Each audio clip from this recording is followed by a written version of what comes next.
we're going to talk about the dreaded B word, the budget. Ooh. Yeah, we're going to have a good time with it, though. See, the fun thing about money is if you will happen to your money, then you have some. If you just let all your money happen to you, you'll never win. See, all a budget is what Zig Ziglar says. Zig Ziglar says, if you aim at nothing, you'll hit it every time. And most people with their money, you know what they're aiming at? Nothing. They didn't aim at anything. They just went, right? That doesn't work. John Maxwell, his definition of a budget is excellent. I wish I had said it, but sadly he said it. He said that a budget is people telling their money what to do instead of wondering where it went.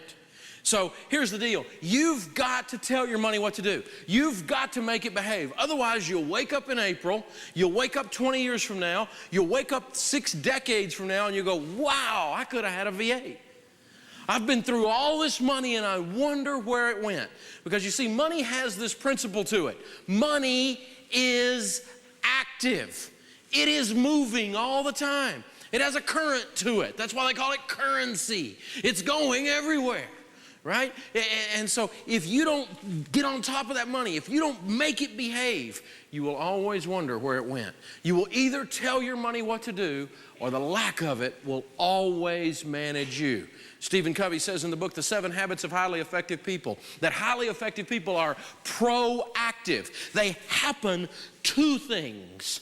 Everything doesn't happen to them. And you know, Rick Warren would say that we're intentional. You have to be intentional about what you're doing with money in order to be able to win with it. You must do the written cash flow plan every single month. See, think about it. The average person in America today makes about $40,000 a year, according to the Census Bureau. 10 years of $40,000 a year is $400,000. If you're going to have $400,000 run through your fingers, you need a plan. If you were going to build a $400,000 home, you wouldn't dream of doing that by just saying, you know, I think we'll just put it over there.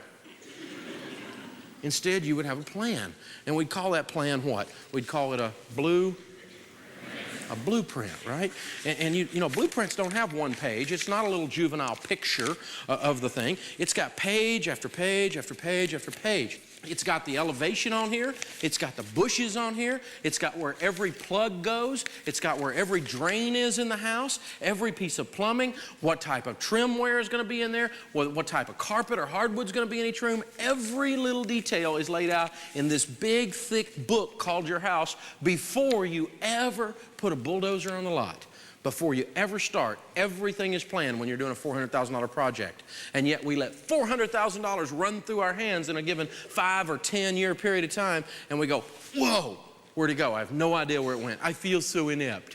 Why are you so inept? This isn't rocket science. You've just got to do it. You got to have a blueprint. You've got to have a game plan. You would never build a $400,000 house by doing that.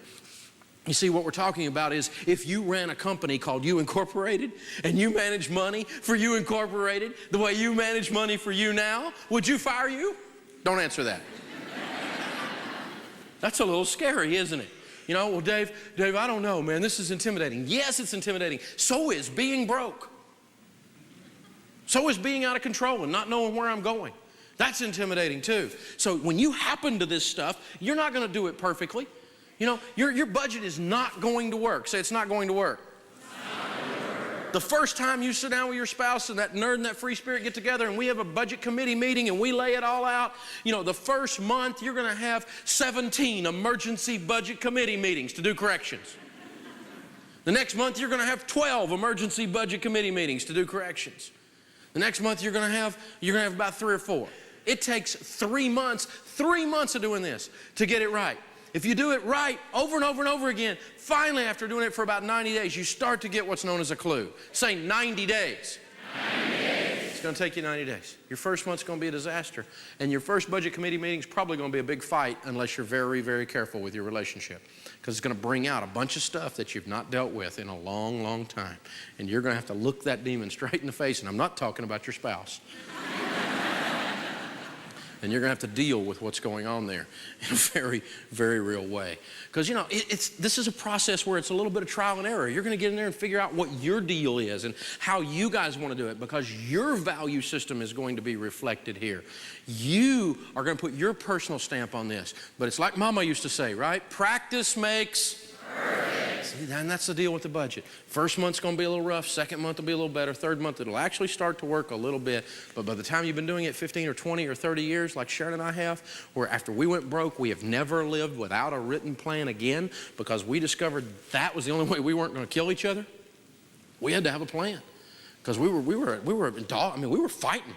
I mean, you can have some money fights. We didn't get a divorce, you know. We held on to each other, but sometimes it was just to get a better grip. You know, she's from the hills of East Tennessee. Frying pan throwing there is an Olympic event. You know, so we had to use this plan to be able to talk things out, to be on a game plan. And then when we would lock it in, we go, okay, that's what we're doing with money. And then it was okay for her to go spend that and not feel guilty. It was okay for me to go over here. I wasn't going to get yelled at for doing this. And all of a sudden, we had a game plan where this worked. But it was trial and error. You're not immediate, okay, I've been to a class and now I'm an expert. It doesn't work that way, does it? It's kind of like the first time we went snow skiing. Any of you snow ski?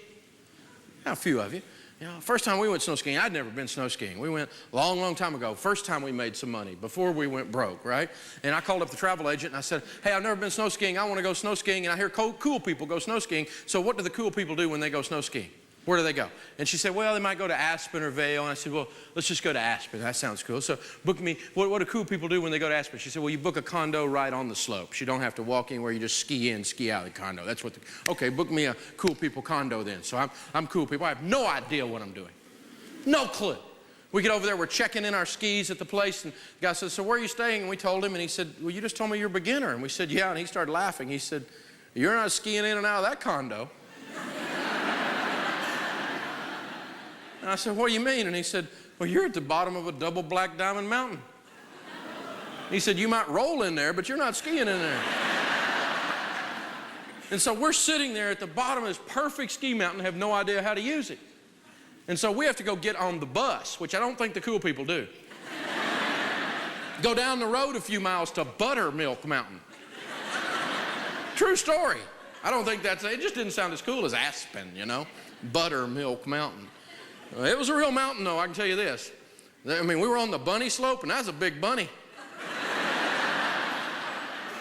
And you trial and error, right? And you know about the bunny slope. You know how that works. When you're learning to ski, bunny slope has nothing to do with learning to ski. It's learning to ride the chairlift.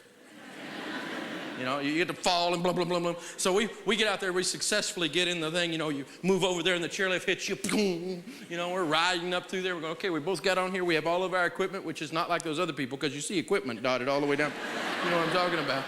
And we're coming up on the top. I'm going, okay, we're good. I'm kind of relaxing a little bit. And then I look up at the top, and there's a problem developing at the top of the hill, because as the people were getting off the lift, they were just kind of piling up. And I said, okay, honey, we got to have a plan. You go around to the right. Since you're on the right, I'll cut in to the left. We're going to miss the pile. We're not going to get in this. And tips up, because you don't want to hit and just go boom, you know, right? And so tips up, okay. I go around left, I cut hard left, and I stop. She goes around right, she hadn't stopped yet. She forgot about the stopping part, she just pointed them.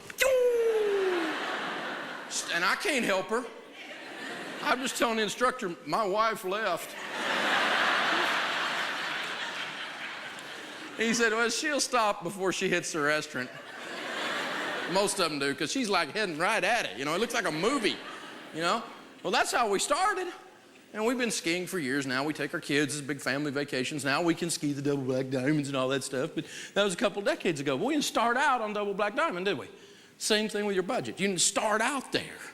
You're going to have a little trial and error. And just give yourself a little grace to fall down a couple times and learn the process.